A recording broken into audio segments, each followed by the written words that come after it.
종교개혁 500주년을 맞아서 우리들이 종교개혁사 공부를 하고 있습니다. 특강 종교개혁사도 우리가 쭉 훑어봤고 꺼지지 않는 불길 일반적인 종교개혁사도 생각했습니다. 두 권을 이제 마치고 이번에는 스코틀랜드 종교개혁사로 들어가도록 하겠습니다. 먼저 성경을 읽겠습니다. 마태복음 7장입니다. 마태복음 7장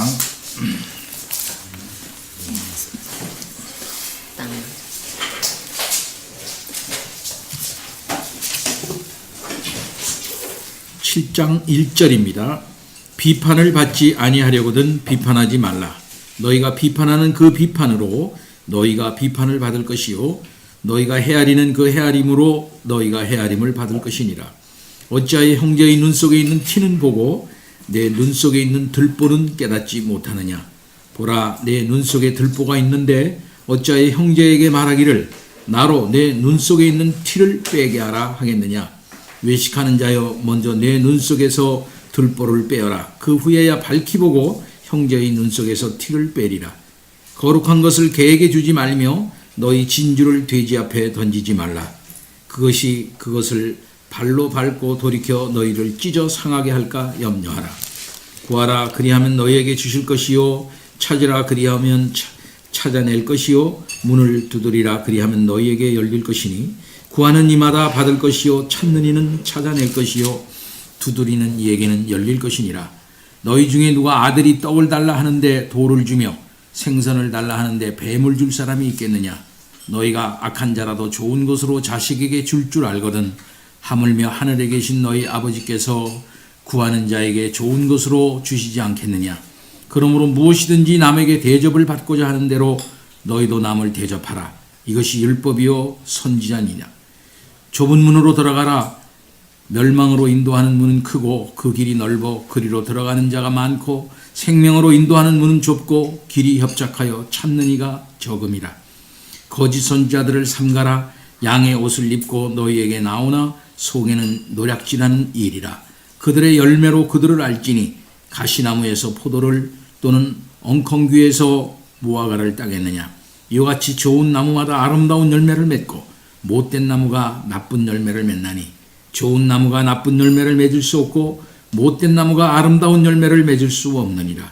아름다운 열매를 맺지 아니하는 나무마다 찍어 불에 던져지느니라. 이러므로 그들의 열매로 그들을 알리라. 나더러 주여 주여 하는 자마다 다 천국에 들어갈 것이 아니요 다만 하늘에 계신 내 아버지의 뜻대로 행하는 자라야 들어가리라. 그날에 많은 사람이 나더러 이르되 주여 주여 우리가 주의 이름으로 선지자 노릇하며 주의 이름으로 귀신을 쫓아내며 주의 이름으로 많은 권능을 행하지 아니하였나이까 하리니 그때에 내가 그들에게 밝히 말하되 내가 너희를 도무지 알지 못하니 불법을 행하는 자들아 내게서 떠나가라 하리라. 그러므로 누구든지 나의 이 말을 듣고 행하는 자는 그 집을 반석 위에 지은 지혜로운 사람 같으리니 비가 내리고 창수가 나고 바람이 불어 그 집에 부딪히되 무너지지 아니하나니 이는 추초를 반석 위에 놓은 까닭이요 나의 이 말을 듣고 행하지 아니하는 자는 그 집을 모래 위에 지은 어리석은 사람 같으리니 비가 내리고 창수가 나고 바람이 불어 그 집에 부딪힘에 무너져 그 무너짐이 심하니라. 예수께서 이 말씀을 마치심에 무리들이 그의 가르치심에 놀라니 이는 그 가르치시는 것이 권위 있는 자와 같고 그들의 서기관과 같지 아니함일러라. 아멘. 종교개혁사 공부 이거는 이것도 쭉 읽어가면서 그때마다 첨언하고 논의하고 나누고 하는 그런 방향으로 계속 하겠습니다. 무엇보다도 텍스트를 우리들이 잘 읽는 것이 중요하다 생각을 합니다. 제가 쭉 한번 읽어보니까 쉽게 썼어요. 쉽게 쓰고요. 이해하기 쉽죠. 그리고 정리를 잘 해놓으셨다. 이렇게 생각을 합니다. 전문 학자가 쓴 거라 그런지 난삽하지 않고 정리를 잘 해주셨다. 이렇게 생각을 합니다. 우리나라에서 나온 그 유일한 나름대로의 저작을 한 것으로는 유일한 책이다. 이렇게 보고요. 여기 번역된 책이 하나 있긴 있는데 여기 나와 있는 책이 있습니다. 홍치모 교수하고 누가 이렇게 번역된 스코틀랜드 교회사 이렇게 가지고 하나 나온 게 있는데 워낙 얇은 게 하나 또 나온 게 있긴 있는데 우리나라에서 나온 것 치고는 스코틀랜드 종교교회에서 이게 유일하다 이렇게 볼 수 있어요. 자, 그러면 들어가면 거기 페이지 좀 읽겠습니다. 4페이지입니다.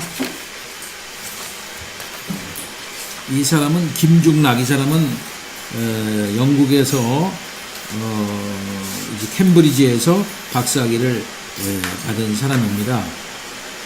주로 연구 분야는 스코틀랜드 교회사, 웨스트민스터 총회, 청교도, 영구혁명, 결투, 마녀 뭐 이런 분야로 이게 그동안 우리 그 신학계에서는 그렇게 잘 알려져 있지 않는 사람이에요. 아는 사람은 알고요. 신학계에서는 그렇게 크게 이름을 활동을 이쪽으로 안 했기 때문에 역사학계에서는 활동을 많이 하신 분으로 알고 있습니다. 자, 그럼 들어가면 머릿말을 한번 보겠습니다. 4페이지. 종교개혁 500주년을 맞이하여 교회와 학계 모두 분주하게 돌아가고 있다. 엄밀히 말하면 올해는 종교개혁 500주년이 아니라 종교개혁이 시작된 지 500주년이 되는 해이다. 종교개혁은 단회적 사건이 아니라 한 세기에 걸쳐 일어난 종교개혁 운동이었다. 지난 2세기 동안 학자들의 관심은 종교개혁의 성패에 집중되어 있었다. 종교개혁은 성공한 사건이었나 아니면 실패한 사건이었나. 이 논쟁은 주로 신구교 학자들 간의 경계가 형성되어 있음을 잘 보여주는 것이었다. 그들에게 종교개혁이 기층민 중에 얼마나 잘 수용되었는가 하는 질문은 매우 중요하였다. 스위스 종교 개혁사가 메를 더비뉴, 이 사람이 굉장히 유명해요. 이 책이 우리나라 말로 이 사람 책은 번역된 게 없는데 방대하게 이 종교개혁을 썼어요. 특별히 스위스 종교개혁 같은 아주 굉장히 두꺼운 책을 쓰셨습니다. 메를 더비뉴와 같은 신교 역사가들은 종교개혁이 놀라운 속도로 진행되었으며 이것은 하나님의 직접적인 섭리 때문이라고 해석하였다. 그렇죠? 하나님의 섭리로 종교개혁이 일어나가지고 놀라웠게 진행되었다. 이게 성공했다. 이렇게 보는 거겠죠. 반면 19세기 캐톨릭 신학자이자 역사가였던 듀일링거와 요하네스 안시안, 이 안시는 종교개혁을 실패한 사건으로 간주하였다. 종교개혁은 실패했다. 이렇게. 누가 그랬을까요? 캐톨릭 사가들은 그렇게 하고, 신교 사가들은 성공했다. 캐톨릭 사가들은 실패했다. 이렇게 해석을 하고 있다 이거죠. 최근 수정주의 연구는 긴 종교개혁 또는 실패한 종교개혁에 손을 들어주고 있다. 긴 종교개혁 또는 실패한 종교개혁에 손을 들어. 누가요? 중간인 수정주의라는 거. 항상 이쪽이 있고 저쪽이 있고 그 다음에 수정주의 중간종교겠죠. 1975년 독일 종교개혁의 성공 여부를 논한 제랄드 스트라우스는 프로테스탄트 문헌을 이용하여 1575년대 작센 선제후국의 선제후가 뭐라고 그랬죠? 선은 일렉션을 말하는 겁니다. 그러니까 선출한다 이게.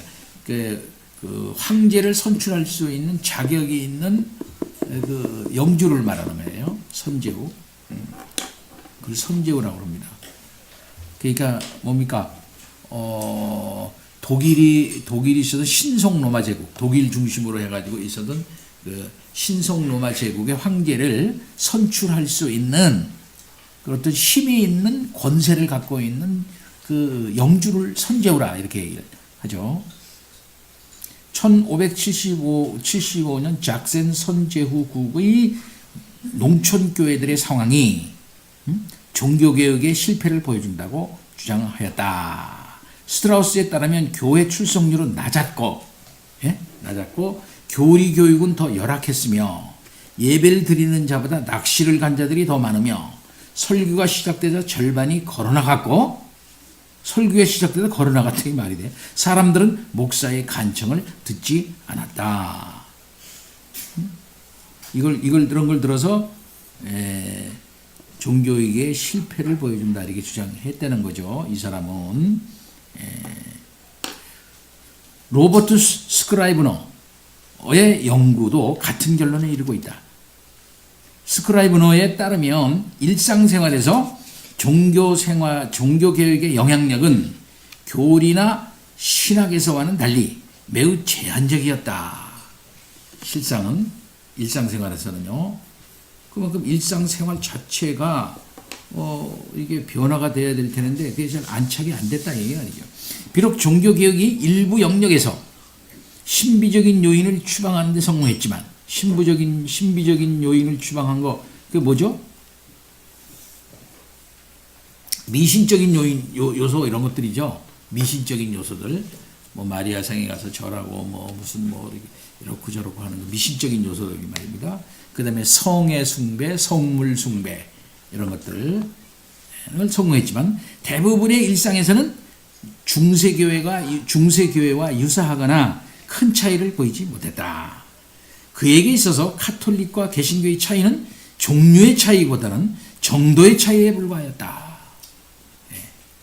그는 종교개혁이 카톨릭과의 단절을 가져오지 못했을 뿐만 아니라 오히려 신교의 새로운 신비적 요소를 도입한 경우도 있다고 보았다. 그런 면이 없지 않아 있죠. 새롭게 종교개혁을 할 수밖에 없도록 만들어진 미신적인 요소, 그러니까 개신교적인 미신이 또 이제 안착이 돼가지고 이거 뭐 옛날 종교개혁 전에 캐토릭이나 종교개혁 한 후에 시간이 지나고 난 다음에 개신교나 그 하는 짓이 비슷하게 됐다.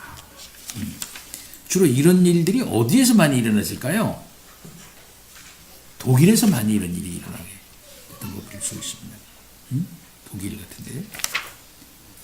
왜 그러냐면 루터의 종교개혁은 좀 반적 종교개혁이라고 볼 수가 있거든요. 어떤 면에서는. 자, 잉글랜드의 종교개혁에 대해서도 잉글랜드입니다. 여기는 잉글랜드 유사한 연구 결과가 발표되었다. 캠브리지 대학 신학교 왕립 석좌 교수를 역임한 레이먼 더피 교수는 잉글랜드의 종교개혁에 대한 실증적인 연구를 통해 종교개혁이 성공적이지 않았다고 주장하였다. 실증적 연구 보니까 더피에게 잉글랜드 종교개혁은 수많은 대중의 저항을 받은 운동이었고 대중의 저항이 있었대요. 성공하지도 못한 사건이었다. 대중들은 종교개혁가들이 추구한 노선을 따르기보다는 대중들은 말이죠.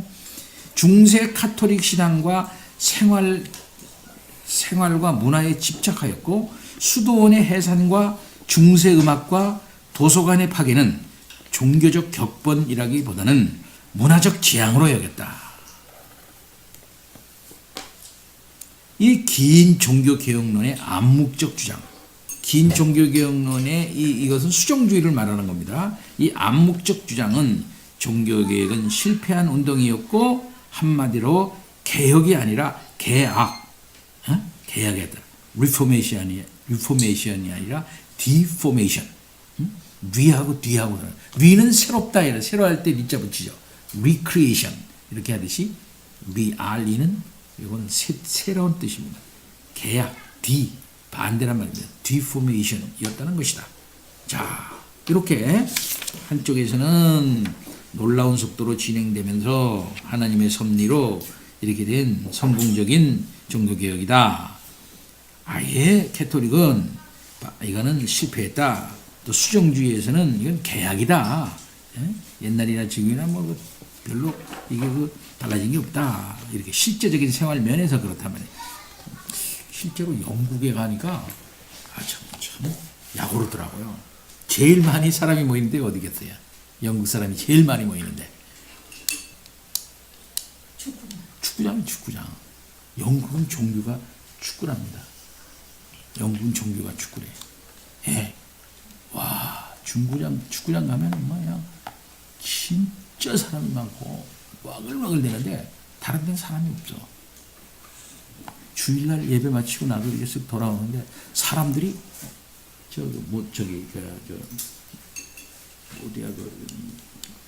브리스톨이로 오나 조금만 가면 브리스톨이 있거든요.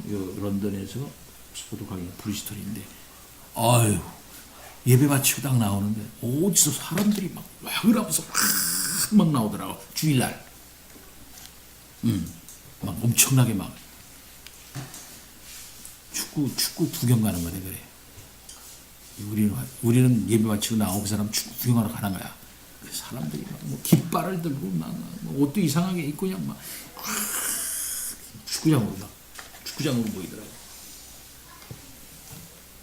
와, 문제예요. 근데 그 돌교회들이 엄청 많거든요. 걔네들은 다 돌교회로 짓잖아요. 성공의 교회들. 그 교회들은 다 돌교회인데, 그때만 해도 그 잉글랜드 안에, 스코틀랜드 말고 잉글랜드 안에 그 교회가 이제 그 복덕방에 나온 게 1000개가 넘는데, 그런 돌교회가. 근데 제일 먼저 어디로 돌아가냐면은 여관으로 간답니다. 호텔을 하는 사람이 호텔 사가지고 꾸며가지고 이제 관광객도 호텔하고, 그 다음에 술집, 카페, 그 다음에 안 팔리면 누구한테 갈까요? 모슬림한테. 제일 나중에 모슬림한테 판대요. 안 팔라고 하다가 안 되면은 모슬림한테 판답니다. 근데 지금 영국에도 모슬림이 엄청 많거든요. 그 사람들이 집회소를 구하는 거야. 그걸 구해가지고 집회소를 딱 만들어가지고 모스크를 만들어버려. 끔찍하죠.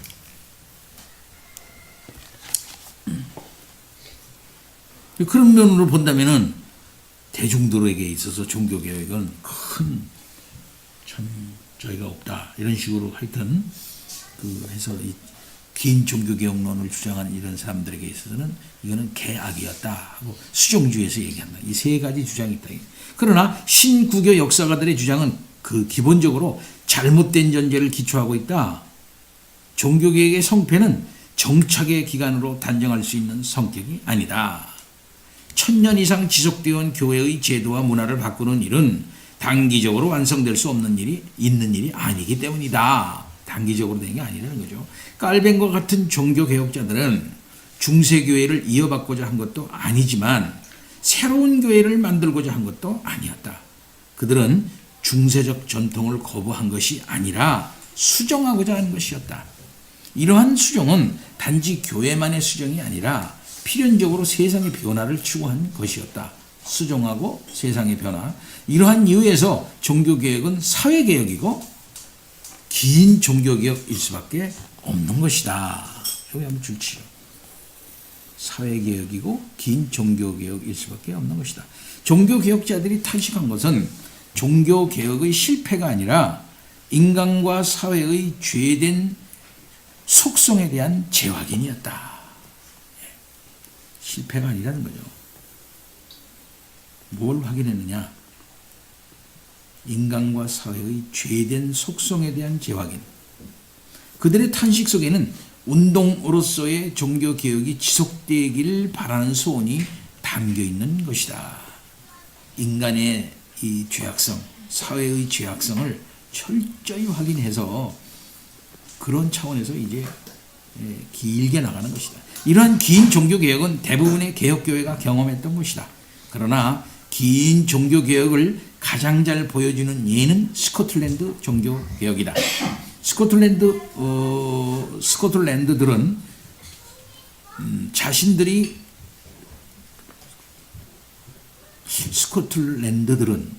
말이 좀 이상하네. 스코틀랜드 사람들은 이렇게 막았죠? 스코틀랜드들은 자신들이 개혁교회가 가장 잘 개혁된 교회라는 자부심을 가졌지만 1560년 이후 1638년 글래스고 총회에 이르기까지 기간 동안 순수한 종교개혁의 모습을 유지하지 못했다. 한 100년 가까이요. 전진과 후퇴가 수없이 반복되는 기간이었다. 그렇죠? 이제 그 기간을 살펴보는 겁니다. 이 기간에 스코틀랜드 교회에서는 주교제와 장로회 제도가 서로 뒤엉켜 있는 기간이 더 길었다. 주교제, 장로회 계속 그 갈등이 와요. 긴 종교개혁을 극명히 보여주는 부분이다.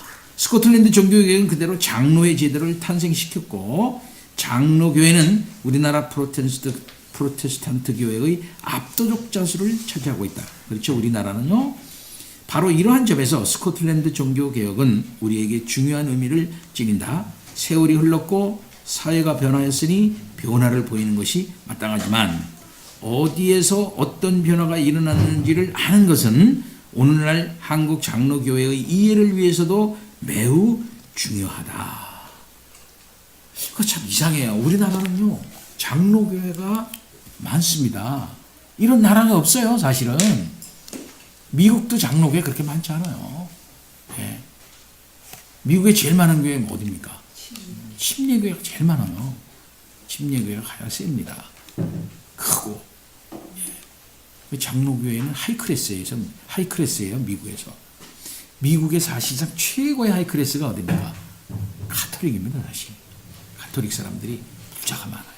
예. 그 다음에 장로교회예요. 그 다음에 뭡니까? 감리교, 침례교 이런 식으로 나가요. 그런데 우리나라는 뭐 무조건 장로교회가 많죠. 그죠? 그 이유가 과연 뭐냐?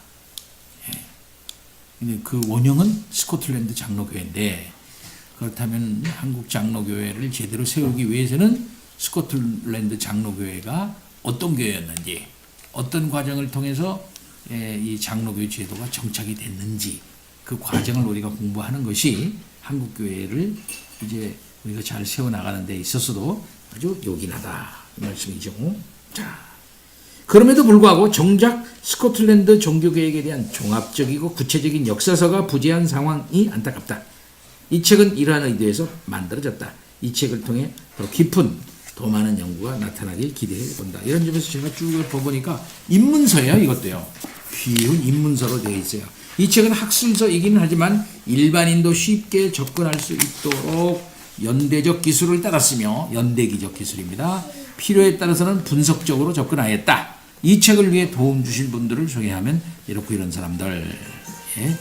자, 그 다음에는 조금 더 이제 들어가 보면 쭉 한번 제목 보세요. 1부 종교개혁, 2부 스코틀랜드 종교개혁의 개혁가들, 훌륭한 사람들, 존 락스, 조지 부캐넌, 앤드류 멜빌, 알렉산더 핸더슨, 사무엘 러더포드, 로버트 베일리, 조지 길리스피. 이런 사람들 우리가 지난번에 특강 종교개혁에서 우리가 배웠던 그 위쪽에서 이 웨스트민스터 쪽으로 파송했던 사람들이죠. 그 중에 이제 러더포드, 토머스 베일리, 조지 길리스피 뭐 이런 사람들 있었죠.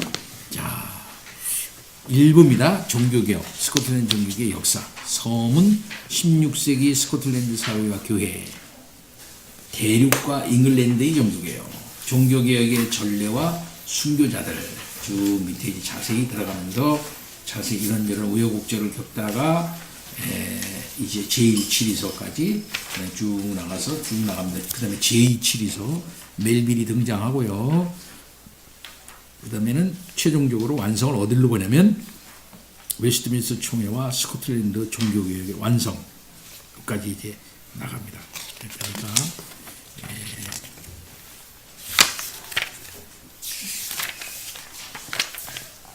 자, 그러면은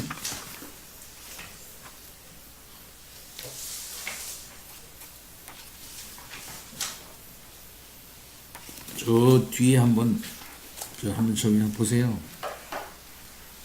책은 항상 책 사면 껍데기를 봐야 돼.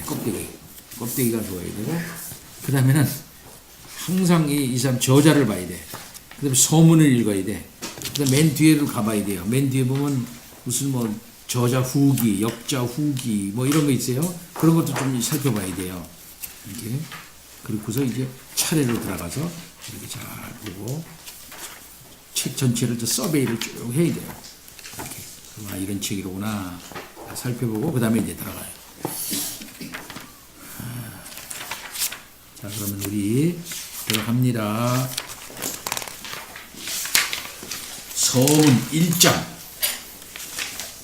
이학년 집사님 1장 서문을 읽어주십시오. 뒤늦은 종교개혁. 유럽의 종교개혁사에서 스코틀랜드는 지각생이다.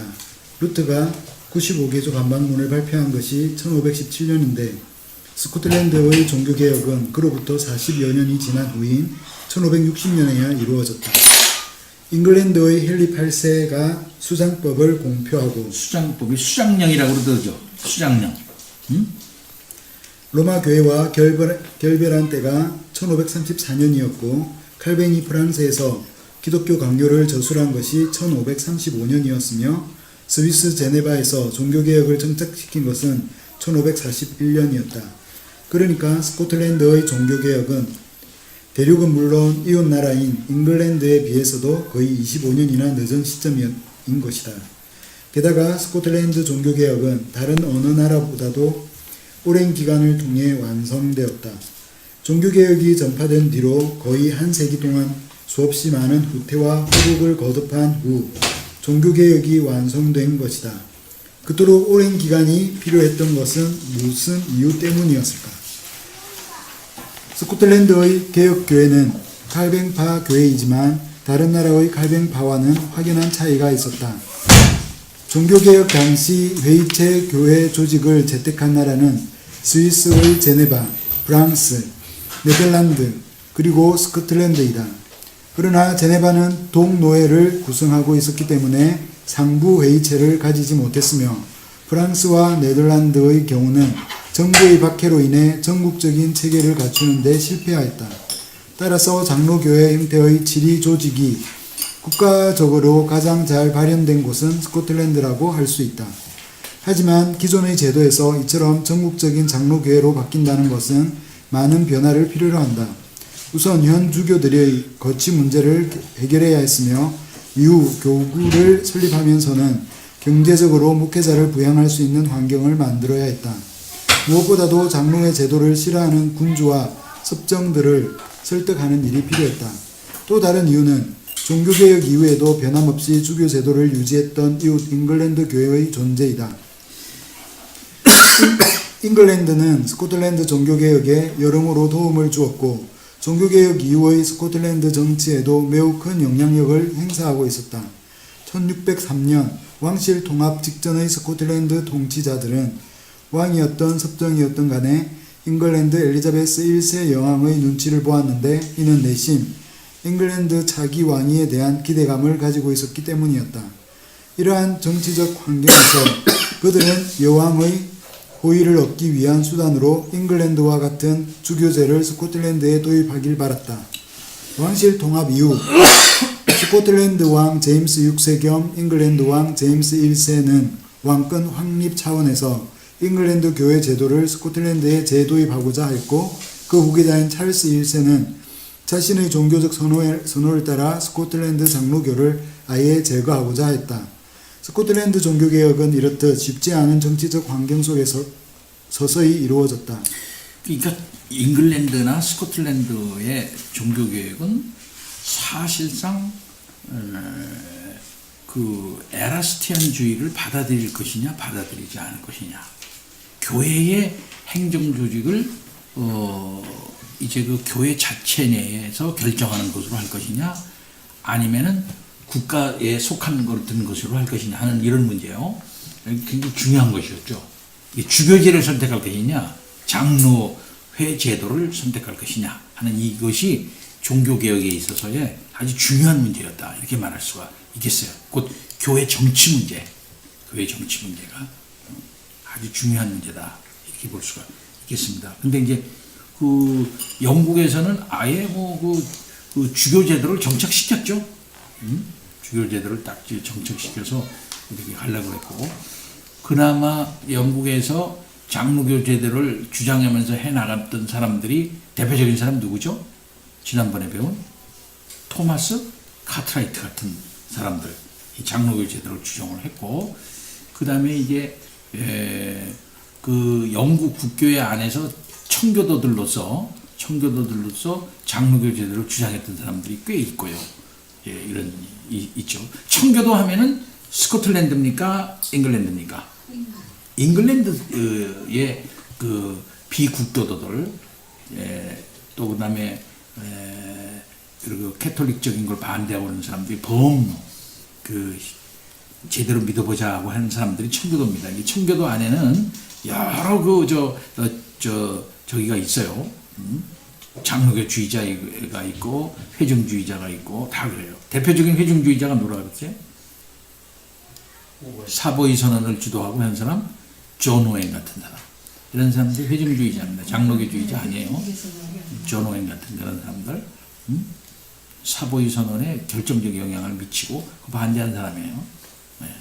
근데 우리 같으면 존 오웬 같은 사람 대단히 치죠, 한국에서. 예. 근데 사실 장로교주의를 반대한 사람입니다. 존 카튼이나 이런 사람들도 그렇고요. 자, 그 다음에 계속 넘어갑니다. 계속 조금 더 읽어주세요. 스코틀랜드에 장로교가 도입된 것은 1570년대 말이다. 그때까지도 스코틀랜드 교회는 주교와 시찰 감독을 유지하고 있었다. 그럼에도 불구하고 스코틀랜드인들은 1560년부터 자신들의 교회를 일컬어 가장 잘 개혁된 교회라고 칭했다. 이는 아직 완전히 개혁되지 못한 이웃 교회와의 비교에서 나온 자부심이지만 정치적 어려움 속에서 종교개혁을 추진하는 동력도 되었다. 예, 그러니까 스코틀랜드 사람들은 영국 밑에 있는 영국 사람들이 왕에 의해서 막 이렇게 이렇게 휘둘려지는 그런 거, 그래서 주교 제도를 벗어나지 못하고 있는 반밖에 개혁을 하지 못하고 있는 거에 대해서 아주 자부심을 가지고 자기네들은 가장 종교개혁이 잘된 그 나라, 교회다 이렇게 생각하고 있었다 이 말씀이에요. 계속해서 스코틀랜드 종교개혁이 지니는 의의는 다른 국가의 그것과 비교했을 때 결코 그 중요도가 낮지 않다. 오늘날 장로교회는 칼뱅파를 대표하는 교회이고 전 세계에 전파되었다. 또한 한국 프로테스탄트 교회의 다수가 장로교회라는 측면을 생각하면 스코틀랜드 종교개혁은 우리에게 더욱 큰 의미로 다가온다. 예, 그 다음에 좋습니다. 이제 그런 의미에서 스코틀랜드 종교개혁사를 우리가 잘 알아야 되겠다는 것입니다. 자, 스코틀랜드 종교개혁사 연구와 사료. 제가 읽어보겠습니다. 스코틀랜드 종교개혁은 종교개혁자 존 녹스 그는 생애를 한번 기억해 두세요. 1513년에서 1572년. 예, 존 녹스가 계속 나오고 아주 굉장히 스코틀랜드에서는 중요한 분이니까 존 녹스 우리가 그 생애와 그걸 잘 기억해 둬야 되겠습니다. 와 같은 당시대인들로부터 20세기 이 분야의 대가인 고든 도널드슨에 이르기까지 많은 역사가의 관심을 받았다. 존 녹스는 종교개혁 현장의 생생한 모습 그리고 자신의 이야기를 그의 The History of Reformation에서 담아내고 있다. 이 사람이 스코틀랜드 종교개혁사를 썼어요. 존 녹스 자신이 아주 어렵게 아주 어려운 형편 가운데서도 이게 써냈습니다. 이게 지금 다 이게 남아 있어요. 당시 당대인의 목소리는 여기서 그치지 않는다. 녹스의 비서였던 리차드 바나타인은 녹스 일생의 만렵에 대한 기록을 제공하고 있으며 앤드류 멜빌 아주 기억하시기 바랍니다. 아주 굉장히 중요한 인물이죠. 그러니까 장로교 제도의 사상을 이렇게 신학화해서 잘 드러낸 사람이다. 이렇게 말할 수 있습니다. 앤드류 멜빌 1545년에서 1622년과 함께 1580년대에 장로교 운동을 벌였던 제임스 멜빌은 이 오토바이오그래피 앤드 다이어리를 남겼다. 이거 그대로 있어요, 여기. 예. 저도 이걸 다 다운받아가 다 놨습니다. 책이 다 있어요, 저한테. 남겨 16세기 말 장로교 운동을 자세히 소개하고 있다. 17세기 장로교주의자인 데이비드 칼드우드의 The History of the Kirk of Scotland. 요게 이제 제가 그 장로교 스코틀랜드 종교개혁사의 표준적인 책이다 이렇게 말합니다. 그 당시에 나온 거로. 이게 사람이 칼드우드는 1575년에서 1650년을 산 사람인데 그 당시에 우리 입장을 그대로 잘 반영해서 이 스코틀랜드 교회 역사를 쓴 사람이에요. 이게. 근데 이 책이 굉장히 많아요. 책이 다 4권인가 5권인가 꽤 책이 많습니다. 이 책이 여기 이제 인터넷에 다 떠 있어요. 원서가 그대로다. 예, 미국 그 도서관에 가면은 그대로 이거 다운받을 수가 있습니다. 원문 그대로는 종교개혁을 중심으로 한 스코틀랜드 역사를 잘 보여주고 있다. 근데 주교주의자 입장에서 본 게 있대요. 존 스포티수스 예, The History of the Church of Scotland도 당시 상황을 이해할 수 있는 중요한 역사들 중 하나이다. 근데 정지수 목사가 그러는데 여기 칼더우드의 이 책이 표준적인 책이다. 이렇게 얘기를 하더라고요. 그 사람이 학자가 당대의 공적인 문서도 매우 중요한 자료이다. 1560년 종교개혁의 회의 결정, The Act of the Parliament의 Parliament of Scotland도 볼 수 있다. 비록 1554년에서 1560년까지의 기록은 없지만 추미런 기록인 Register of the Privy Council이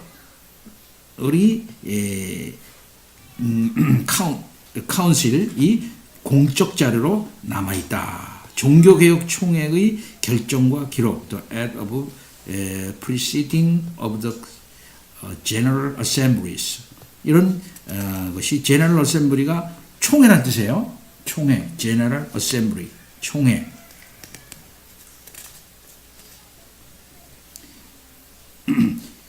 의 스코틀랜드 종교개혁사에 있어서 더더욱 필수적이다. 무엇보다도 중요한 것은 스코틀랜드 신앙 고백서와 제1칠의서 그리고 제2칠의서이다는 스코틀랜드 종교개혁의 의도를 잘 보여주는 교회의 공적 문헌들이다. 그 최근 차드반 딕스혼 이 사람이 굉장히 요즘 그 각광받는 학자예요. 아주 기념비적인 저작을 냈어요. 이 사람이. 예, 5권인가로 이거를 이게 해냈는데 와 이거 아주 지금 뭐 학자들은 다 갖고 있는 책입니다. 예, 나는 돈 없어 못 샀는데 이거 굉장히 비싸. 딕스온의 기념비적으로 편집된 웨스트민스터 총회의 회의록이에요. 예, 회의록은 총회 연구의 소중한 자료로 활용된다. 5권인가 이렇게 편집해가지고 이제 냈어요. 예. 번역은 됐습니까? 번역 못하지. 이걸 지금 누가 이걸 번역하겠어요. 이걸 번역하면 책 팔리지도 않을 건데.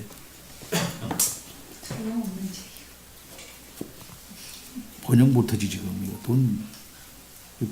돈 될 사람도 없어 지금.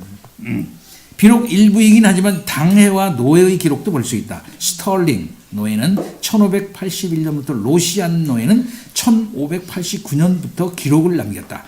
당대 개인의 일기나 편지도 매우 소중한 자료이지만 이를 여기서 자세히 소개하기에는 지나치게 그 수가 많다.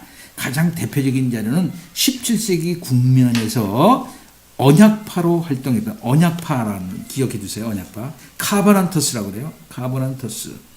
언약파로 활동하였던 언약파 아키발드 존스턴 경의 다이어리와 로시드 백작 존 레슬리가 세인트 자일스 사건 이후 세인트 자일스 사건 알죠? 무슨 사건이죠? 세인트 자일스 사건. 이건 우리 기억해야 됩니다. 요 주교가 와가지고 거기서 자기네들이 그 스코틀랜드 그 세인트 자일스 그 교회가 큰 교회인데 세인트 루이스인가 어디에 큰 교회인데 거기서 미사를 진행하려고 그랬죠. 성찬으로. 그래가지고 그 이렇게 그 천주교식으로 이렇게 하려고 그러니까 어떤 아줌마가 일어나가지고 의자를 내 던진 사건. 그래가지고 그걸로 인해가지고 와 달게 들어가지고 성찬을 진행하지 못하고 그걸로 인해가지고 국민서약을 했잖아. 스코틀랜드 사람들이 총 일어나가지고 국민서약.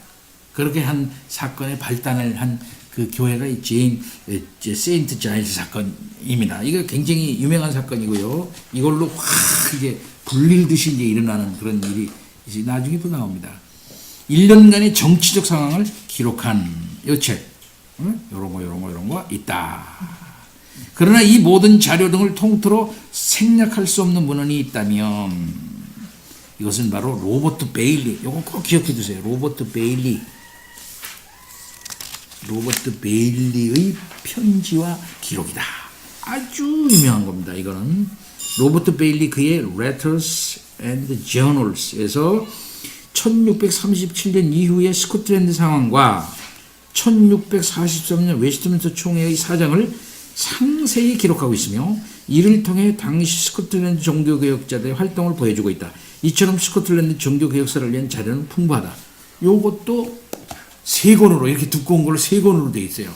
요게 Letters and Journal 이게 로버트 베일리가 아주 상세하게 기록을 해줘서 이 사람이 웨스트민스터 총회를 상세하게 기록을 해줬기 때문에 그 역사가 가능하다 할 정도로 중요한 자료입니다. 그럼에도 불구하고 1960년 고든 도널드슨의 The Scottish Reformation이 나오기 전까지는 학문적으로 심도 있는 연구는 이루어지지 않았다. 이전의 연구는 스코틀랜드 역사나 교회사를 다룸에 있어서 종교개혁을 간단히 언급하는 정도로 국한되어 있었다. 그러나 도널드슨의 The Scottish Reformation은 많은 사료를 활용한 실증적인 연구서였다. 다만 그의 연구는 1560년대에 국한되었을 뿐만 아니라 초기 종교개혁이 주교 제도를 인정했다는 입장을 보이고 있어 논란의 여지를 남겨두고 있다. 도널드슨의 학문적 명성은 이후의 연구자들에게도 지대한 영향을 미쳤다. 그 위에 많은 연구자들이 주교주의자들을 두둔하고 1570년대와 1580년대에 장로교 운동에 대해 비판적인 태도를 가지게 된 것도 그의 영향이라 할 수 있다. 도널드슨이 이 주교주의자들을 두둔한 그런 인상을 주네요. 도널드슨 이후의 대표적인 연구들은 다음과 같다. 월터 롤랜드, 포스터, 그리고 이런 책, 이런 것들. 이러한 연구들은 대부분 록스가 도입한 시찰 감독, 이거 기억해 두세요. 시찰 감독을 임시적인 제도가 아니라 주교제의 대안으로 도입된 제도라고 주장하고 있다. 이거 나중에 비판이 됩니다. 그게 아니다 이게요. 그러나 이들 주장의 약점은 1561년에 채택된 제1치리서가 법정 문서가 아니라는 전제하에서 주장하였다는 것이다. 8장에서 자세히 살펴보겠지만 제1치리서는 시찰 감독의 임시적 성격, 이게 중요해요. 시찰 감독의 임시적 성격을 가장 잘 표현하고 있다. 이후 총회가 이를 제거하려고 노력한 점도 간과해서는 안 될 것이다. 본서의 연구는 동시대의 핵심적 자료들을 근거로 이루어졌음을 밝혀준다. 예. 그러니까 도널드슨의 해석과 좀 다르게 이렇게 본다 이게요. 시찰 감독은 주교제에서 이제 장로교 제도로 바뀌게 될 거니까 중간에 혼란이 있지 않겠어요? 그 혼란을 막기 위해서 임시적으로 시찰 감독 제도를 두었다는 거예요. 근데 큰 권한이 없이. 예? 근데 이제 이 다른 사가들은 그렇지 않다. 이렇게 보는 건 문제가 있다고 이제 비판하는 겁니다. 이 사람이. 자, 본서의 특징. 우리 설 집사님 읽어주세요. 본서의 특징, 장로교회가 지배적인 한국에서 지금껏 스코틀랜드 종교개혁사에 대한 심도 있는 분석이 없었다는 것은 대단히 놀라운 일이다. 고든 도널드슨의 스카치 철치 히스토리가 번역되긴 하였으나 매우 간략한 역사이며 종교개혁에 대한 부분 역시 소개 정도에 지나지 않는다. 서요한의 언약 사상사는 17세기 부분을 많이 포함하고 있으나 언약 사상에 국한되어 있으며 스코틀랜드 종교개혁사에서 중요한 16세기 부분은 다소 간략한 측면이 없지 않다. 이 소요한 목사는 지금 우리 대학 후배인데 지금 충신대학의 교회사 사가로 있는 교회사 학자로 있는 사람인데 언약 사상사라고 하는 요소는 그 사람의 박사학위 논문이에요. 잘 썼어요. 아주 두껍게 한 500페이지 이상 쓴 박사학위 논문인데 잘 쓴 책입니다. 사실은. 예. 본서 스코틀랜드 종교개혁사는 국내에서 처음으로 스코틀랜드 종교개혁에 대한 상세한 과정을 밝히고 있다는 점에서 의의가 있다. 본서는 스코틀랜드의 기나긴 종교개혁이 16세기 국면으로 끝난 것이 아니라 17세기 중반에 웨스트민스터 총회가 이르기까지 지속된 과정으로 보고 있다. 스코틀랜드 개혁교회는 1560년 이후 수차례의 단계를 거쳐왔으며 종국에는 웨스트민스터 총회가 만든 4개의 문서, 즉 웨스트민스터 신앙고백서, 대소교리문답, 예배모범, 장로교 정치를 공식적으로 채택하였다. 이는 이전의 스코틀랜드 신앙고백서와 제172서, 제272서, 그리고 예배차례서를 대체하는 것이었다. 이러한 의미에서 스코틀랜드의 종교개혁은 중간에 단절되었거나 완성된 것이 아니라 17세기 중반 웨스트민스터 총회까지 이어졌다고 할 수 있으며 지속적인 도전과 응전의 과정을 통해 비로소 완성되었다고 보아야 한다. 본서는 기본적으로 학술서이나 이 분야에 대한 전공자뿐 아니라 관심 있는 일반 독자들을 위해 연대기적 접근 방식을 택했고 가급적 쉽게 서술하였다. 다만 본서가 이후 연구자들에게 중요한 기초 자료가 될 수 있도록 비교적 충실하게 출처를 밝히고자 하였다. 본서는 특정 종교적 시각보다는 사료에 입각한 주장을 펼치고자 노력하였다. 그럼에도 불구하고 스코틀랜드 개혁교회가 장로교의 특징을 가지고 있다는 점에서 장로교 제도의 확립이라는 기준으로 논지를 전개했음을 밝혀준다. 예, 어떻게 해서 스코틀랜드에서 장로교 제도가 확립되어졌는가 하는 과정 중심으로 논지를 전개했다는 거죠. 여기 이제 한 가지 더 말씀드릴 것은 우리가 이제 갖고 있는 웨스트민스터의 그 4가지 문서, 표준 문서라고 그러죠. 여기 웨스트민스터 신앙고백서, 대요리문답, 그 다음에 소요리문답, 그 다음에 예배모범, 장로교 정치, 요게 그때 당시에 스코틀랜드에서 채택된 저거를 이번에 우리 삼정회, 우리 목사님 모인 그 삼정회에서 이제 다 번역을 했어요. 100%. 다 번역을 해가지고 새로요. 초역입니다, 이거. 우리나라에서 최초로 나온 거예요. 우리나라에서 이제까지 나온 그 웨스트민스터, 대여리문답 이런 것들은 앞에 있는 서문들은 다 빠졌어요. 서문들. 네? 앞에 뭐 이렇게 이런 거 있으면 서문이 있을 거 아니야. 모든 뭐 이렇게 교인들이요, 성도들이요, 이런 건 이렇게 해서 이렇게 된 완성된 것이고 이렇게 봐라 뭐 어쩌고 저쩌고 하는 서문들이 있잖아요. 그 굉장히 중요하거든요. 그 서문들을 다 빼고 번역을 했어요, 이제까지. 근데 이번에는 우리는 서문들을 완전히 다 넣고 거기에 서명한 사람들 대표자들 있잖아요. 대표자 이름까지 다 올리고 그래서 그때 당시에 완벽하게 그 사람들이 만든 전체적인 그것을 다 번역을 했어요. 이번에 나옵니다. 그래서 이번에 우리 다음 주에 우리가 삼정회에서 올라가서 그거를 우리가 이제 최종본으로 지금 나와 있거든요. 그거 최종적으로 이제 교정을 보고 그 다음에 인쇄로 들어가게 그렇게 지금 해서 지금 나한테도 파일이 다 와 있는데 교정 보고 있습니다. 지금 이렇게 잘못된 게 뭐 있나 뭐 뺄 거 더 할 거 뭐 없나 최종적으로 보고 9월 25일 날 가서 하고 그 다음에 오케이를 하려고. 그래서 다음 우리 삼정회 모임인 11월 달 모임에는 책을 우리가 받아볼 수 있을 거예요. 한 500페이지 가까이 되는 그런 되지 않겠나 이렇게 봅니다. 거기 보면 이게 예배 모범, 장로교 정치 원리 뭐 이런 것까지 다 나와 있어요. 한국 초역입니다. 이게 최초로 나온 거예요.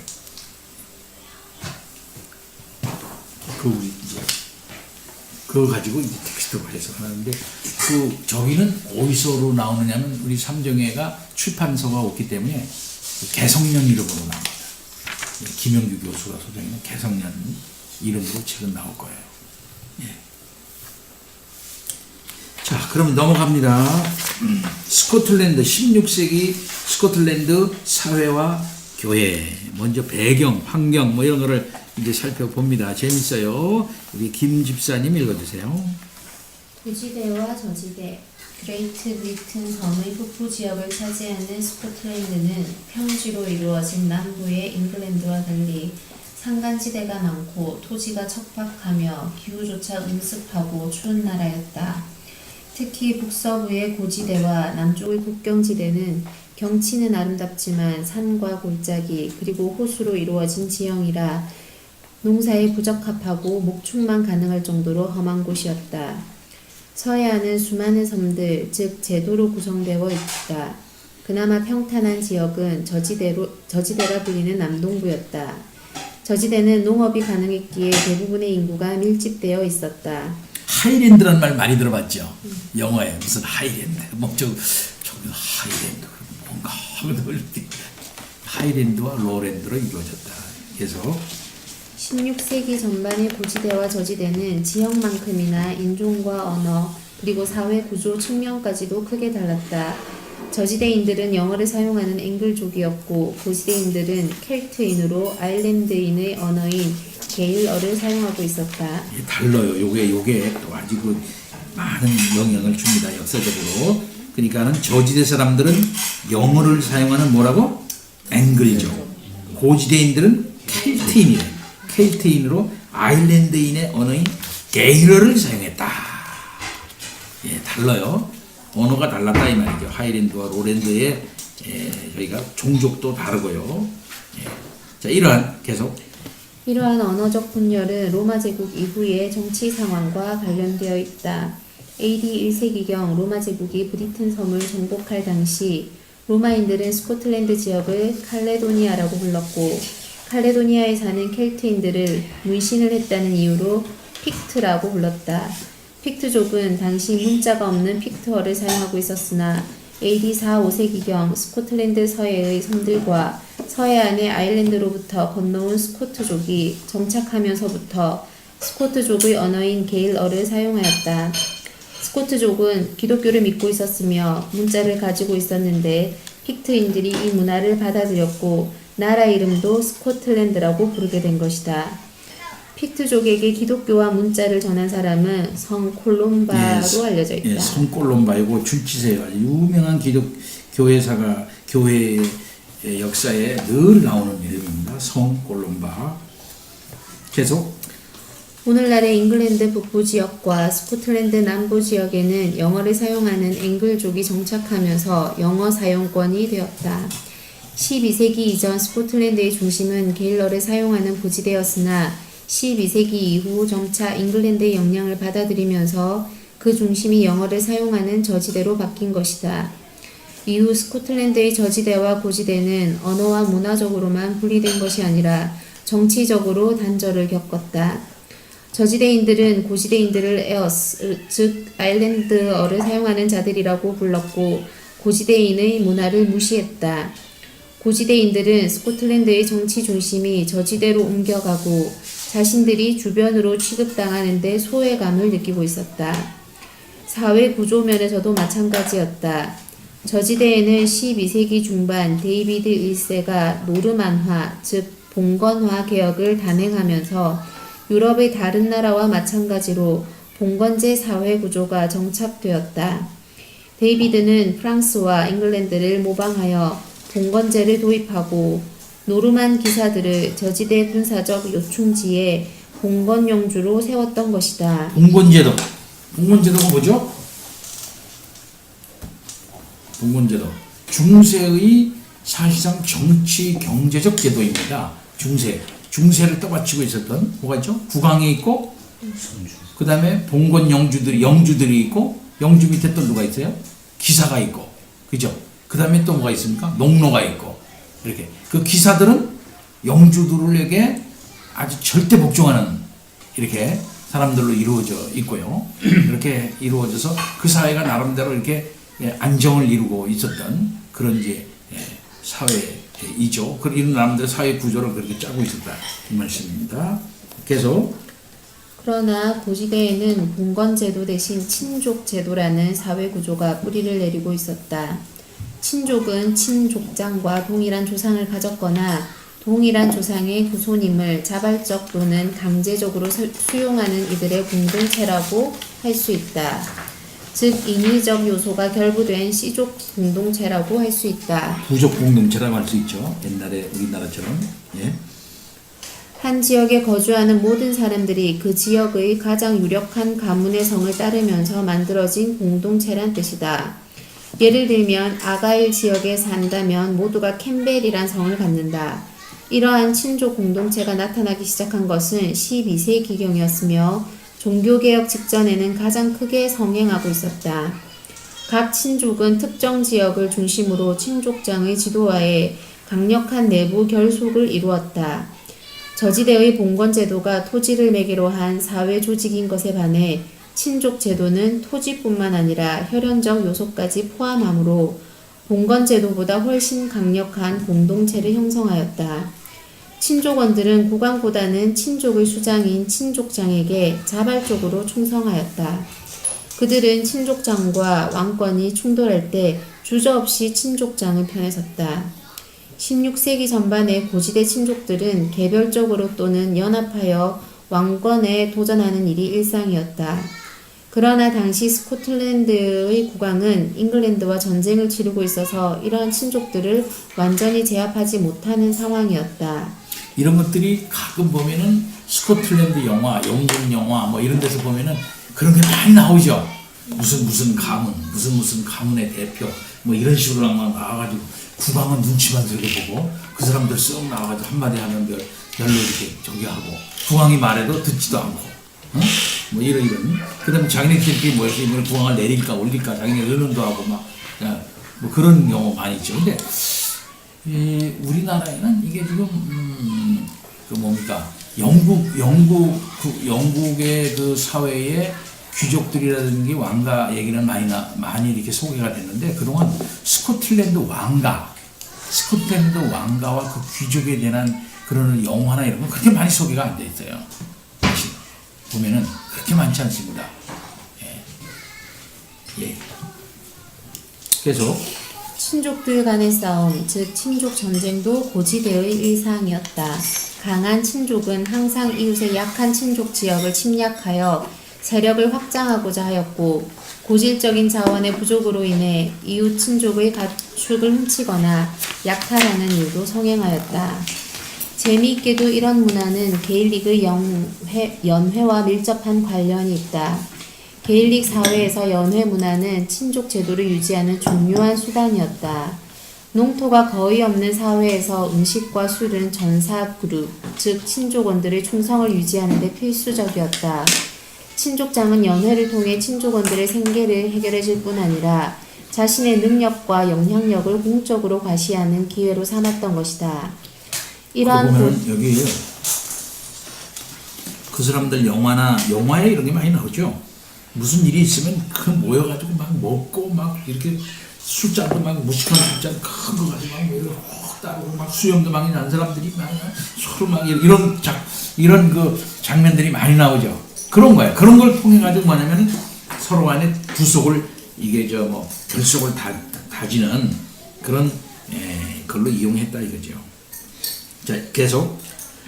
이러한 고지대의 친족 문화와 친족 갈등은 저지대인들에게 매우 야만적인 것으로 보였다. 예, 우리가 보기에도 좀 야만적이죠, 볼 때. 그죠? 그 사람도 막 하는 거 보면은 막 불 펴놓고 왔다 갔다 하고 막 노는 게 때리는 거야. 어떤 친구들 만나면 이렇게 보면 친구들하고 딱 만나는데 그럼 큰 돌 같은 걸 갖다가 막 들어가지고 올리고 또 막연 또 무거운 돌들 막 때리고 친구를 만나는데 막 갑자기 막 싸움을 해. 그런 다음에 한쪽으로 이빨이 딱 부러지면 그때 가서 친구야. 그런 나 그런 거 보면 좀 끔찍해요. 그러다 친구가 지금 그 나중에는 서로 싸움하는 줄 알았는데 사실은 만나서 반가워서 그러는 거야.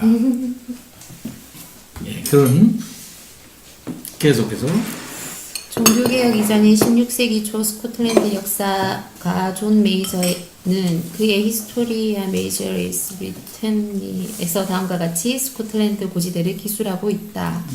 숲에 사는 스코틀랜드인들은 주택에 거주하는 스코틀랜드인들보다 의복과 삶의 태도 그리고 도덕에서 훨씬 뒤져 있으며 싸우기를 더 좋아한다. 산에서 태어나 숲에서 거주하기 때문에 그들의 본성은 전투적이다. 야생적 스코틀랜드인들의 일부는 소와 양 그리고 말을 많이 가지고 있는데 이 가축들을 잃을 가능성 때문에 법과 왕에게 복종하지만 다른 일부는 뛰어다니고 노는 것을 좋아한다. 그들의 두목은 악인들의 추종을 받으며 마치 노동이 불필요한 듯이 가축을 기르지도 않고 다른 사람들의 의존에 살며 정직한 일에 종사하기보다는 쓸데없는 야만적 친족장을 쫓아다닌다. 항상 서로 분쟁을 일으키고 평화보다는 전쟁이 그들의 일반적 상황이다. 예, 이렇게 묘사를 했다 이거죠. 자, 이렇게 스코틀랜드 고지대와 저지대가 약간 정치적으로, 문화적으로, 심지어 언어도 다른 그런 사람들이었다. 그러나 이제 점점 저지대 사람들에게 이렇게 잘 해가지고 융화를 이루게 됐고 게이러를 사용하지 않게 되고 살이 이제 영어권으로 이게 흡입이 되게 됐다. 그러나 그러한 그들의 성질이 항상 스코틀랜드에 무슨 일이 있으면 항상 그게 이제 가는 거예요. 우리가 보면은 교회에서도 그런 일이 있습니다. 교회 그 시골 교회 같은데 보면 가끔 그런 경우가 있어요. 뭐냐면 교회에서 중요한 일이 딱 생기면은 친족 그걸로 싹 나눠.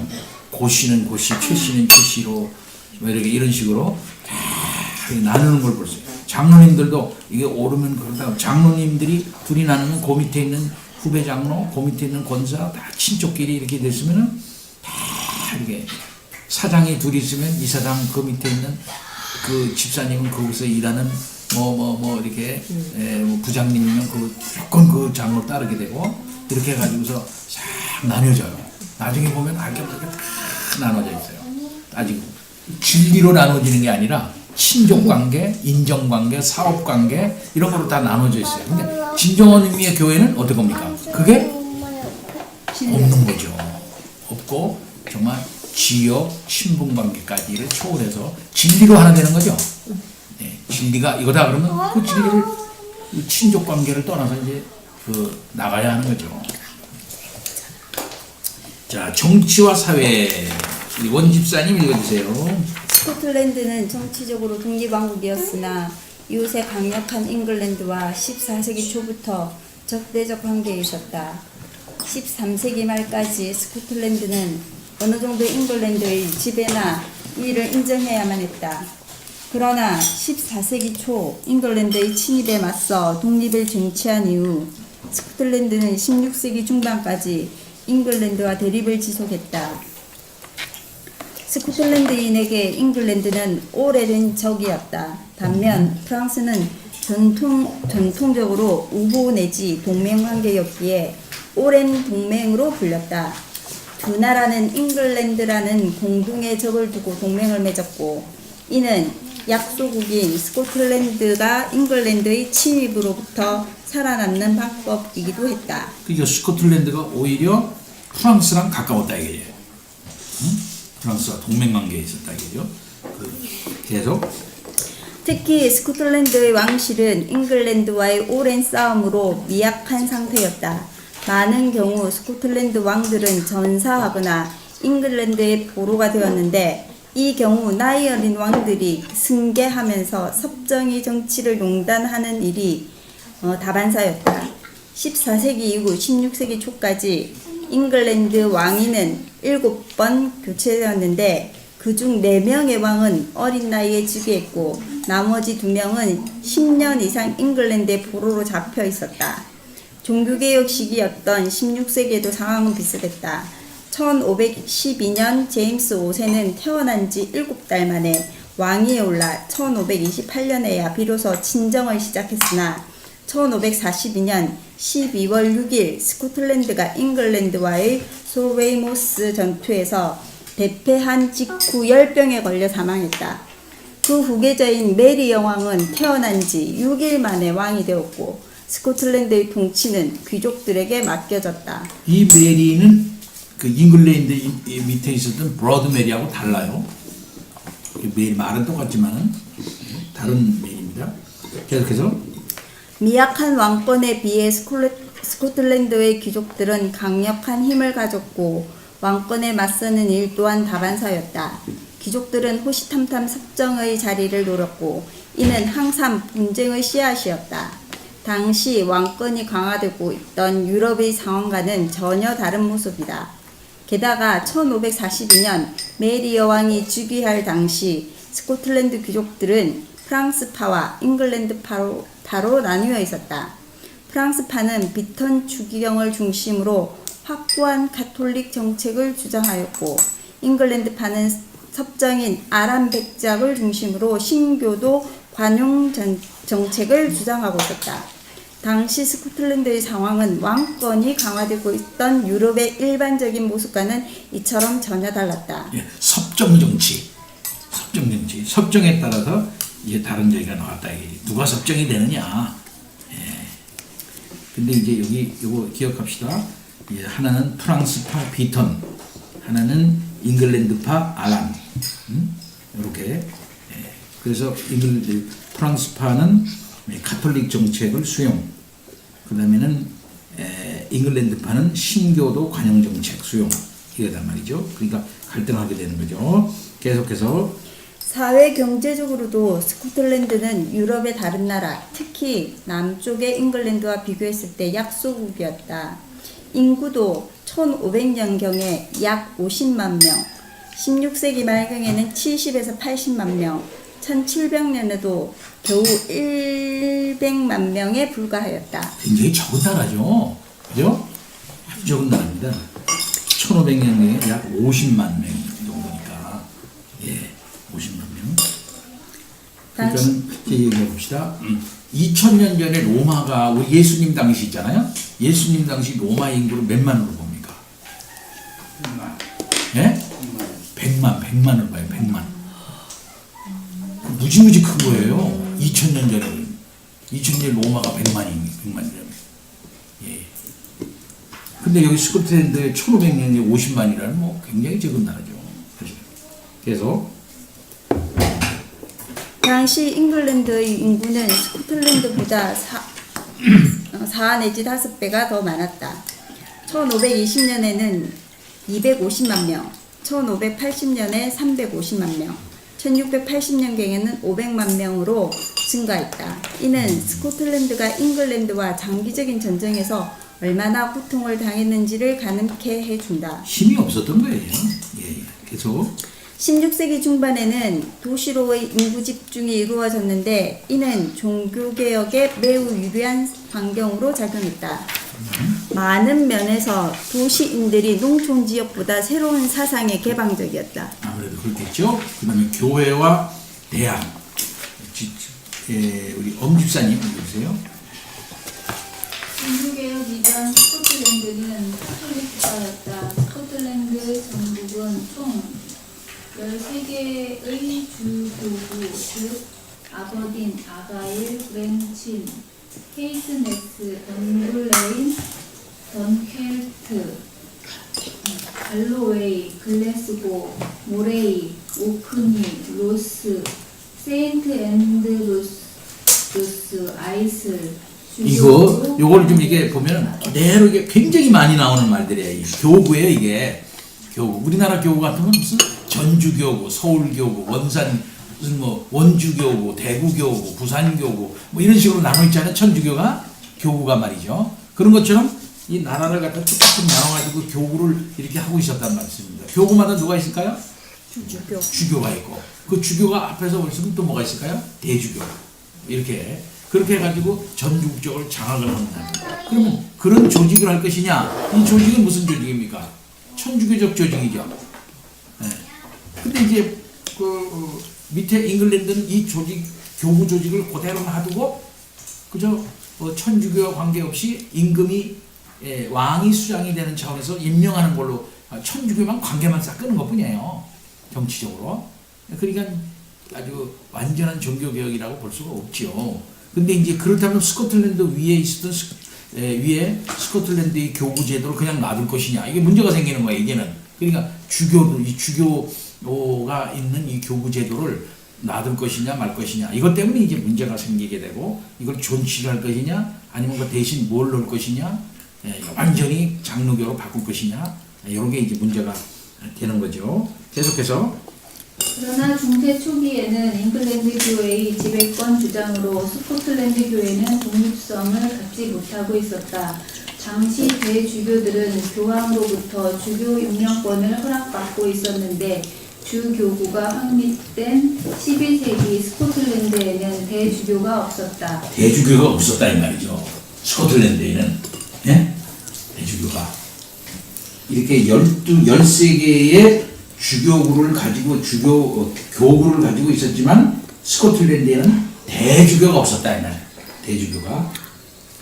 그래서 따라서 잉글랜드의 요크 대주교는 스코틀랜드 주교들의 서임권을 주장하고 있었고 교황청도 이를 동조하고 있었다. 그러나 스코틀랜드 주교들은 그들의 교회가 성 안드레 세운 교회임을 주장하면서 독립을 요구하였다. 이 성 안드레가 세운 교회라고 주장한다는 것은 뭡니까? 일찌감치 세워졌다 이 말이지. 응? 잉글랜드 교회보다 일찌감치 이제 세워진 교회이기 때문에 너희들의 통치를 받을 이유가 없다. 이런 원리를 그들은 주장했다 이겁니다. 그래서 14세기 초부터 시작된 스코틀랜드 독립전쟁은 더욱 교회 독립을 추구하게 만들었고 결국 그들은 교황청을 설득해 1472년과 1492년에 각각 세인트 앤드루스 주교구와 글래스고 대주교구가 만들어지면서 스코틀랜드 교회도 독립을 얻게 된다. 그래서 이제 대주교를 아크비숍이라고 해요. 아크비숍. 비숍, 주교를 비숍, 그 다음에는 대주교를 아크비숍. 그래서 16세기 전반 스코틀랜드에서 가장 중요한 교회 직책은 세인트 앤드루스 대주교였다. 다른 나라에서와 마찬가지로 종교개혁 이전 주교들은 주교자 성당을 가지고 있었고 주교자 성당에는 주교를 보좌하는 참사회가 있었다. 주교들은 주 교구 내의 소속 교구의 사제들을 서임했으며 교구를 파리시라고 합니다. 파리시 계속 나와요. 파리시. 많은 경우 정치적 요직을 맡아 국왕을 돕기도 하였다. 예. 주교좌 성당이라면 주교가 거기 앉아 있는 좌. 그래서 그 천주교에서는 만약에 대주교가 있으면 대주교가 이제 그날 오잖아요. 임명이 돼가지고 오잖아요. 그럼 착좌라고 그래. 착좌. 의자에 앉는다 이래. 주교좌에 주교의 의자에 앉는 그러니까 거기 이제 그 자리에 앉는다 이거죠. 그 자리에 서임이 된다. 착좌한다. 그러니까 앉아가지고서 이제 다스린다 이거죠. 그런 어떤 착좌를 위한 무슨 미사도 하고 그래요. 부임하는 걸 착좌라고 해요. 계속해서 교구 사제들은 일부 도시 지역을 제외하고는 인구가 적었기 때문에 매우 가난했고 생계가 힘들 정도로 적은 수입으로 살고 있었다. 당시 적절한 일견 생계비가 80에서 100파운드 정도였으나 대부분의 교구 사제들은 20파운드 이하로 직분을 감당해야만 했다. 이러한 상황은 사제들로 하여금 제대로 된 교구 봉사보다는 다른 세속적 생계수단을 찾도록 만들었다. 그리고 이와 함께 사제로 입문하는 이들의 학문적, 도덕적 수준도 낮아져 있었다. 그러나 일부 부유한 교구 사제직이나 수도원의 경우 특정 가문에 종속되어 있는 경우도 있었고 세습되는 경우도 적지 않아 당시 교회의 상황은 심각한 지경에 있었다. 이러한 경제적인 문제는 사제가 되고자 하는 이들의 수준을 추락하게 만들었다. 교인들뿐 아니라 대부분 사제들도 라틴어를 쓰거나 읽지 못했다. 사실 중세 카톨릭 교회가 시각적 효과를 위해 의복, 오르간, 기름, 향료, 성수, 행렬, 제스처 등을 동원한 것은 이처럼 성직자들이 낮은 지적 수준을 감추기 위한 측면도 있음을 부인하기 어렵다. 예, 이렇기 때문에 라틴어도 모르고 그 다음에는 여러 가지 시각적인 효과로 자기네들의 그 내용 없음을 감추는 그런 일들이 많았다. 무엇보다는 뭡니까? 예? 돈이 없어. 아주 가난해. 예. 20파운드 이하로 직분을 감당했다. 그러니까 굉장히 가난하게 살았다. 이들한 게 스코틀랜드의 그 교구 사제들이 말이죠.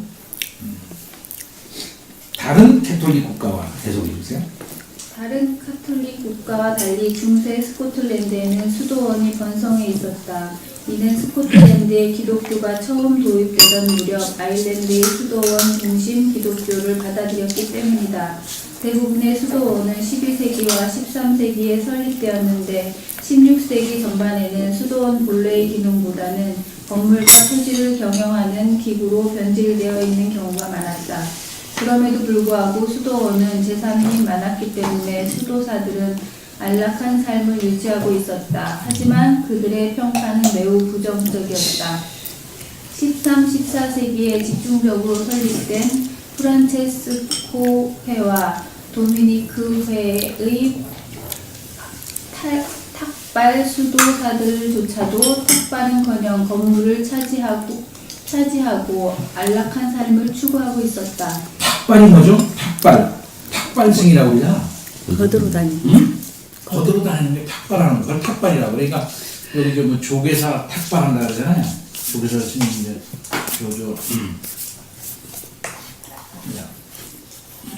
큰 절도 있어요. 뭐 이런 절, 송광사라든지 통도사라든지 이런 데서 이제 탁발승이라고 해. 이 덜에 매고 이거 잡아 이거 뭐라고 할까? 뒤에 보면 이게 바람이라고 돼. 뒤에 매는 거 그걸 바람이라고 그래. 바람을 이렇게 가지고 탁발한다 그러죠. 그건 마바야신경 외웁니다. 말 관계자 부사를 마바야신경 그러면 그걸 외우면서 이렇게 했으면 우리 예수믿어요. 그러면 이제 가지. 교인들한테 그걸 말하면 절대하지 마라. 스님 수고하십니다. 참 사람들은 못 드리겠어요. 가서 수고하세요. 그럼 가는데 우리 예수믿어요. 그럼 나는 그래. 스님 성불하세요. 장난치. 그 사람 굉장히 좋아요. 근데 탁발이라고 해요. 요즘 탁발 스님도 우리나라 요즘도 있습니까? 아니, 탁발하고 다니니까 안 보이대. 거의 땡중이 많아 탁발하는 사람들. 근데 실상 불교에서 탁발이 중요합니다. 그 지하철 지하도 같은 데서 톡 놓고 이게 계속 하는 거 거의 가짜성이야 이거는. 거의 100% 가짜성이라는 말을 수 있습니다. 그 사람들 다 대처성이부터 그 사람들은 저녁에 수입차 타고 퇴근하는 거의 다. 아니 수도사들이 왜 어디로 다녔어요? 자기네들가 있는데 그게 수도 거기에 자기네들 경지가 있고 다 그런데 이제 그게 도미니크 회라고 있잖아. 스님 도미니크 회의 탁발 수도. 그래서 우리가 이 도미니크 회나 프란체스코, 여러분 프란체스코 알잖아요. 프란체스코 그 사람들은 청빈, 가난, 무소유 이게 그 사람들의 그 저기예요. 그 일종의 그야. 그러니까는 무소유 아무것도 가지지 않아요. 너도 뭐야 이제.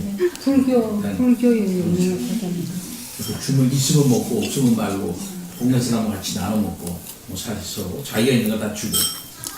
프란체스도 그랬지 않습니까? 자기가 가지고 있는 재산을 다 남한테 다 주고 자기가 얻어먹고 다녔거든요. 네? 그런 전통을 이제 이어서 이제 하는 거예요.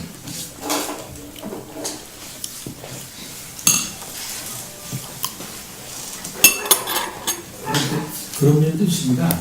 중생들을 위해서 자기네가 이게 노력을 하고 그들을 가리키니까 중생들은 자기네들에게 먹을 거를 제공해 준다 이거죠.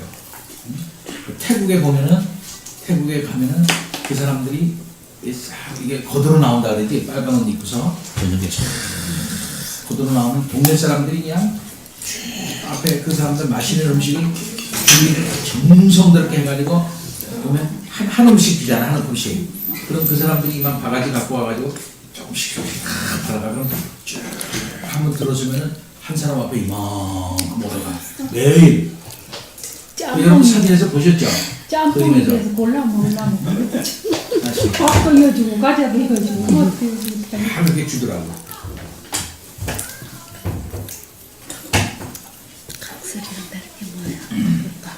근데 어떻게 어쩌다 보니까 이런 것도 있더라. 고급진 어느 섬에 가니까 거기 어느 저기는 계속 사탕, 과자 뭐 이런 것만 주는 거야. 갖고 오는 게. 그러니까 스님들이 그것만 먹고 살이 쪄가지고 당번만 먹는 거야. 아니 문제가 생긴 그 얘기가 하더라고. 간편 음식은 계속해서요. 스코틀랜드에서는 스코틀랜드에는 무성당이라 불리는 또 다른 시설이 있었는데 이는 도시의 주교자 성당이 참사회원과 교구 사제들의 규율을 개선하기 위해 준수도원적인 계율을 부과한 일종의 공동체였다. 이들은 수사사제단이라 불렀고 중세 말에 유행한 아우구스티누스 교단의 기초가 되기도 하였다.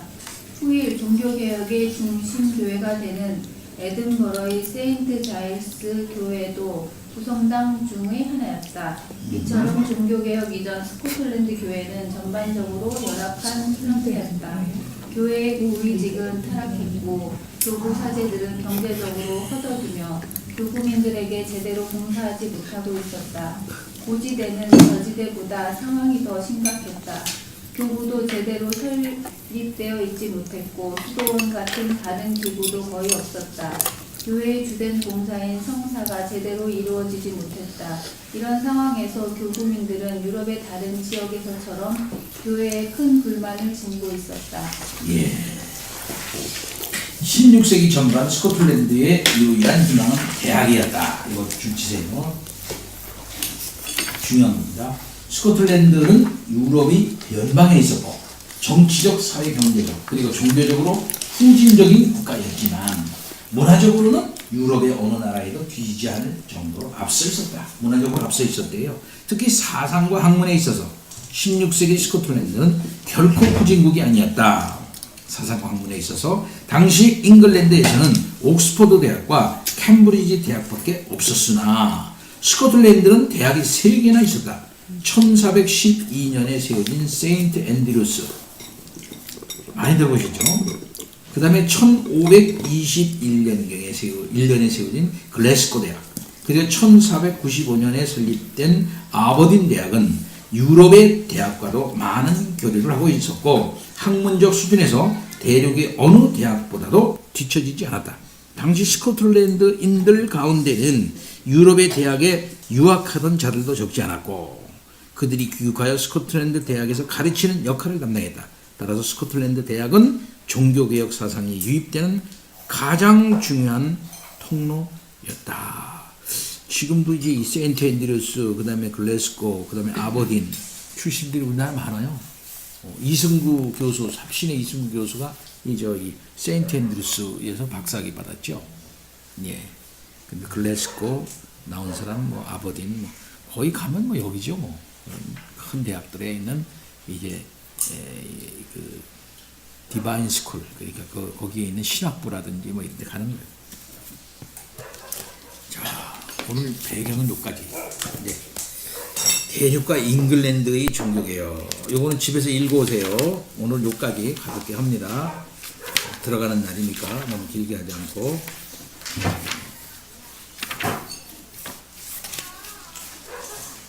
이 책은 집에 갖고 가서 올 때 읽고 와가지고 이게 그렇게 하는 게 좋겠어요. 자기 이름 다 써놓으세요. 자기 거. 여기다 읽고 와서 읽고 여기다 놓기도 하고 마음대로 하세요. 자기 책에다가 자기 이름을 써놓으세요. 응? 육복 식거 없어?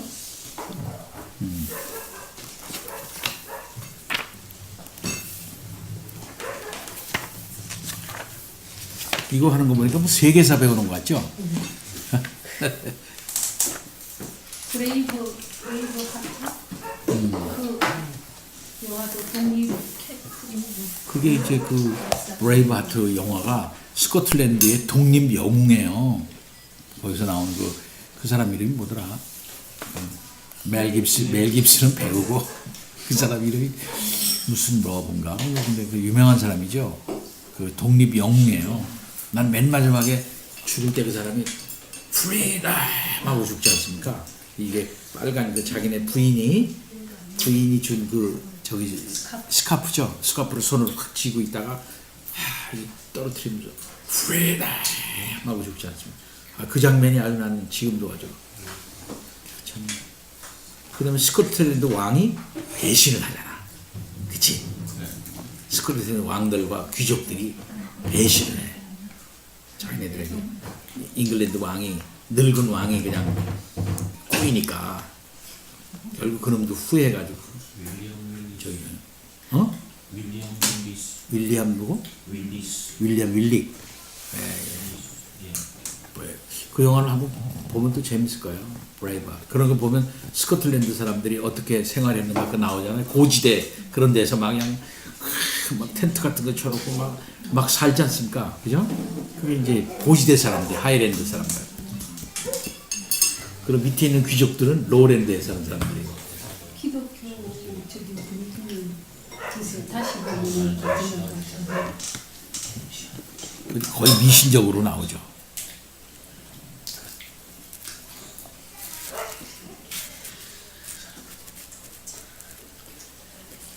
그거 보면은 우리나라 사람들이 이쪽 사람 얼마나 개화가 먼저 되는지 모릅니다. 개화라는 말은 좀 이상하지만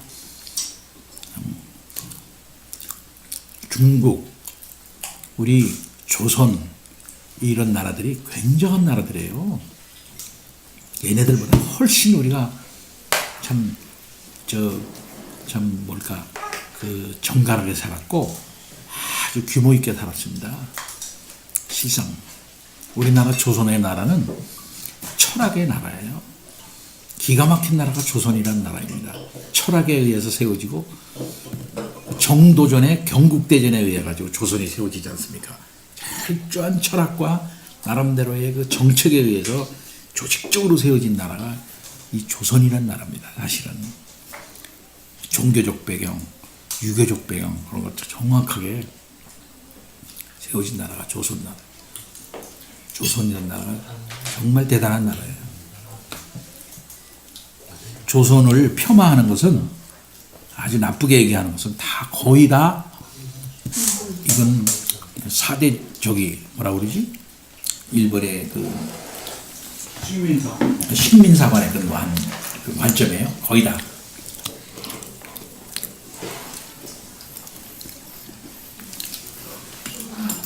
그 다음에 이제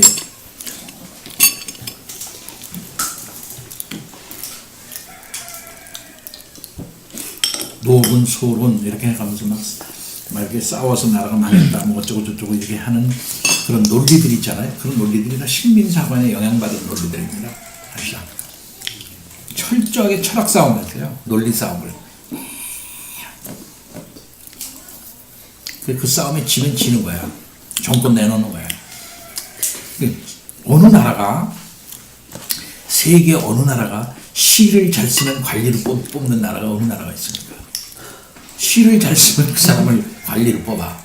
근데 그게 부패하니까 나중에 망한 거야.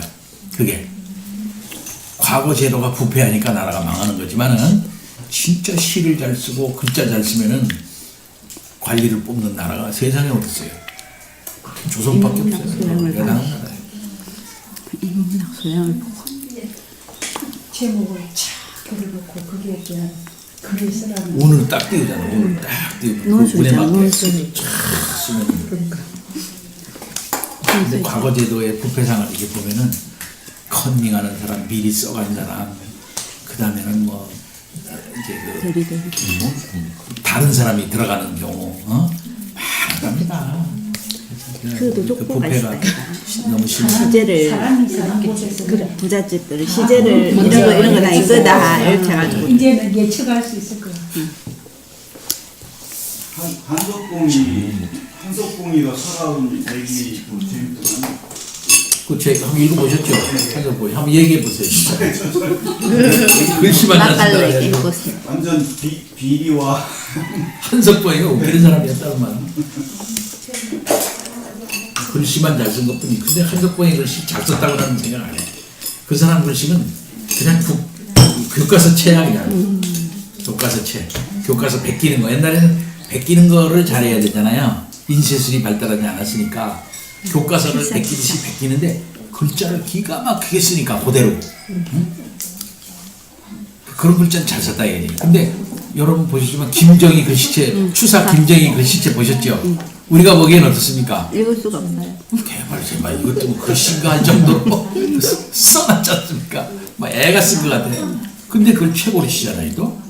근데 한석봉 씨의 글자를 이게 그 차원에서 본다면은 이거는 글자가 아니죠. 예. 그게 다 그 풍이 있더라고요. 그 글을 보면 무슨 풍, 뭐 왕이지, 무슨 파, 뭐 이런 거 다 이게 그 서체에도 그 재미나요. 그거 보면은 그런 게 다 있더라고요.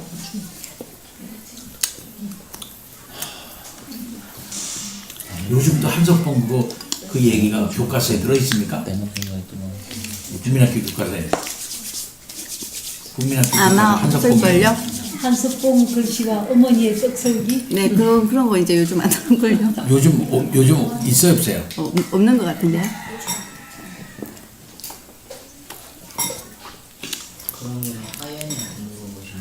하연이한테 물어보고 애들 없는데.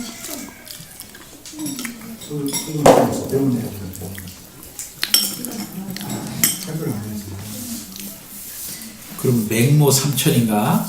그거 들어있나? 맹모 삼천 교과서에 우리 때 있었잖아. 우리 때 있잖아. 맹모 삼천. 오성가는 요즘 그게 이야기가 들어있는 건 아니고 그냥 맹모 삼천 해가지고 그 한자 애들 많이 배우니까 그런 내용들이 나오기는 하더라고요. 오성과 하는 얘기 그런 것도 다 교과서에 있죠. 오성가. 이와 오성과 이황. 주기로.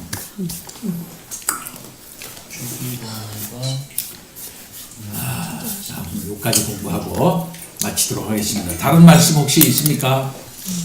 이 관계에서 첨언하실 말씀?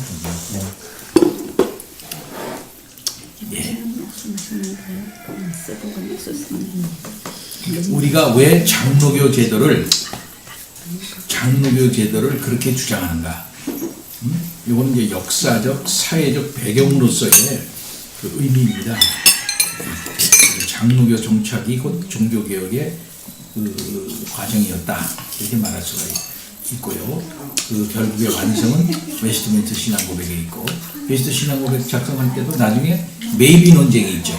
메이비, 머스트냐 메이비냐. 근데 결국은 잉글랜드의 그 회중파의 압력에 의해서 어쩔 수 없이 메이비로 했다. 그 얘기 우리가 잘 알고 있습니다. 잠깐 기도하고 마칩니다. 하나님 아버지 참 감사합니다. 스코틀랜드 종교계 역사를 배워나가려고 합니다. 착실하게 읽고 잘 정리하게 해 주옵시기를 원합니다. 오늘날 우리들에게 이어져 왔던 장로교 정치제도가 왜 개혁적인 것이고 그것이 또 성경적인 것인가, 왜 우리가 그것을 수호해야 하는가 하는 이것을 잘 배울 수 있도록 아버지 인도하여 주옵소서. 함께 모인 여러 신앙 동지들에게 하나님 은총을 베풀어 주셔서 또 일주일 동안 열심히 재미나게 활발하게 일할 수 있도록 아버지 인도하여 주시고 만날 때에 기쁘게 만나게 해 주옵시기를 원합니다. 모든 성도들의 가정에 복 주시옵시기를 원하옵고 자녀들이 튼실하게 잘 자라나가게 하여 주옵소서. 감사합니다. 예수 그리스도 이름으로 기도하옵나이다. 아멘. 수고하셨습니다.